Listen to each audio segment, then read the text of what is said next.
Joining me now is Andrew Laming, Federal Member for Bowman and Queensland. Good morning. Good morning, Callum. Now, the G20 is going to meet this weekend. One of its key objectives is getting this growth target of 2% over 5 years. Do you think that'll actually translate into solid action? Oh, it's a very ambitious target. 2% above what's expected is really ambitious, but I'm glad that Australia's leading that agenda. And also, the OECD has come out and supported our submission to the G20, as they have the G20 objectives in general. So it looks like all the major economies moving in the right direction. And how does cutting people's access to the dole boost economic growth? Well, you don't cut access to the dole. You have a series of activity requirements, and one of them is working for your dole. There's no need for any person to lose a single dollar of their payment as long as they're active. But the government's proposing a 6-month wait for people under the age of 30. That's cutting their access to the dole effectively.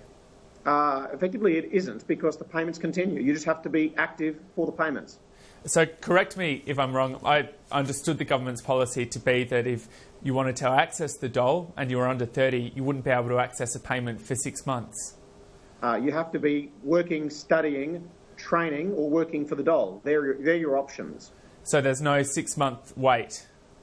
Well, you have a series of other activities that you have to engage in. One of them is work for the dole. Self-evidently, being active for those 25 hours a week is a way of continuing your payments through that 6-month process. OK, let's move on then. Another objective of the G20 is this infrastructure group, and that's, we're told, designed to address the information gap between private and state infrastructure funders and to create an information exchange. Now, that seems like quite a woolly concept. Can you explain what that'll actually achieve? Well, I guess obviously they're trying to ensure that infrastructure in all of the G20 economies is optimised to make sure that we get economic growth. One of the fascinating factors from the last 6 years was we had enormous spending by the Labor government, but only about 14% of it was in economic infrastructure.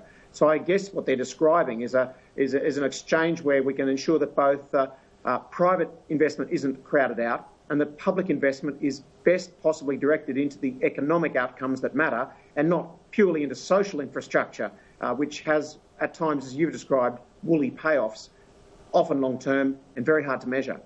Wouldn't a good start for Australia to be to only fund infrastructure that had passed rigorous cost-benefit analyses and had strong business cases?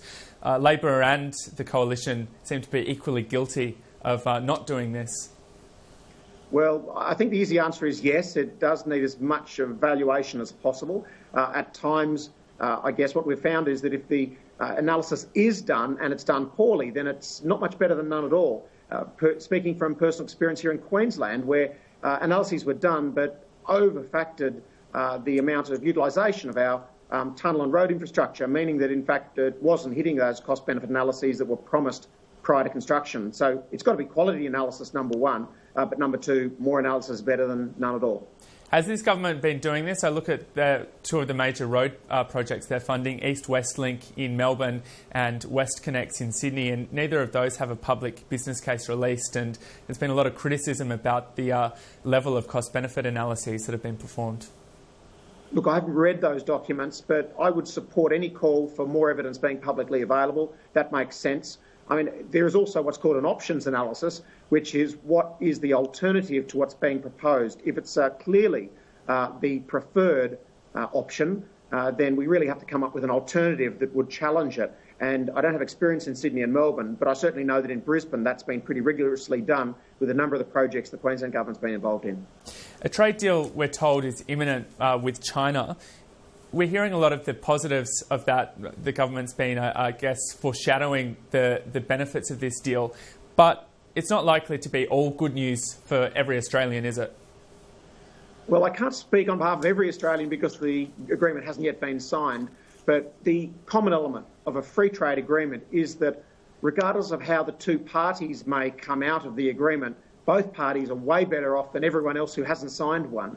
And the obvious example here is New Zealand streaking away because they already have an agreement in place with China. So I don't want to focus too much on whether China gets a little bit more or we get a little bit less than China.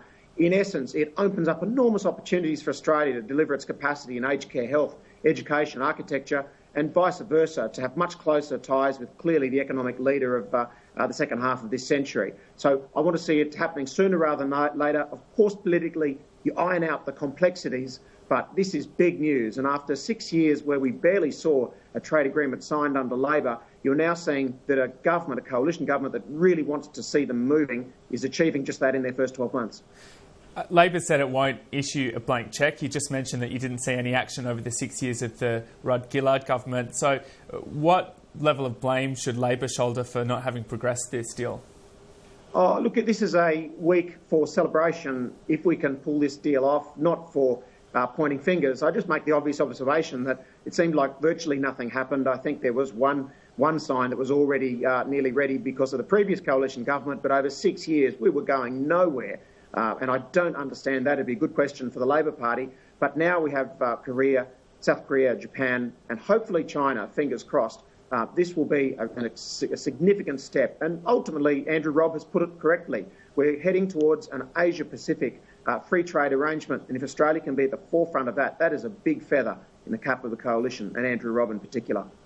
A Climate Institute report has stated that Australia needs to look beyond 2020 for its emissions target. Now, the government's direct action scheme is designed to reach a 5% reduction by 2020. What happens after 2020? Is the Climate Institute right? Do we need to start looking beyond the horizon? Look, in this case, I think the Climate Institute makes a perfectly reasonable point that we need to be looking beyond 2020. But all of that is predicated on the simple fact that you must be able to communicate with your trading partners and, as I keep adding, your trading competitors to come to an agreement well before 2020 for the next decade or so. Then that can be 5 years in advance. We can start talking about that in subsequent years at the appropriate forum. It won't be the G20. They have a packed agenda, really important topics there, but there is specific and appropriate forums for the next targets to be set. I'm sure Australia will be in the lead of that pack without being out on its own. We'll be pushing for a future agreement, but we won't be out on our own as we were left with Kevin Rudd's failed scheme. And so the Climate Institute's identified a target somewhere in the region of 40%. Do you really think that that sounds realistic? Well, the Climate Institute should go and talk to Brazil and Argentina and South Africa, China, Japan, Russia. That'd be a very good start.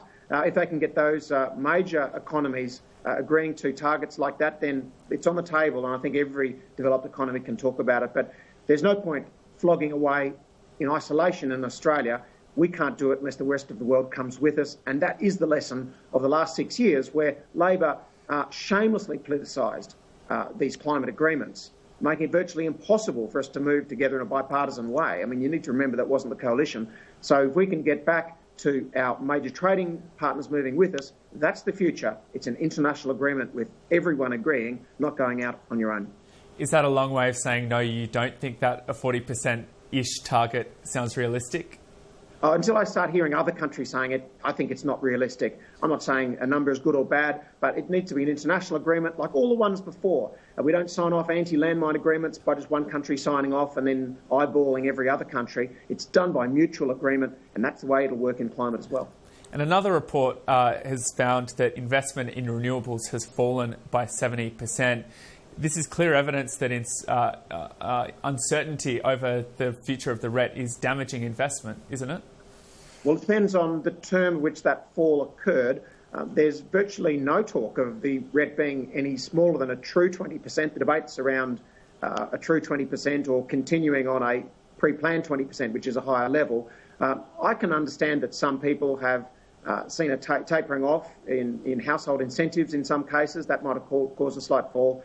But you're correct, until all uncertainty is eliminated and we have a new renewable energy target, there will be some uncertainty. But in the end, it's not about uncertainty now. It's about holding a target consistently over time, and the time for making that decision will be over the next few months.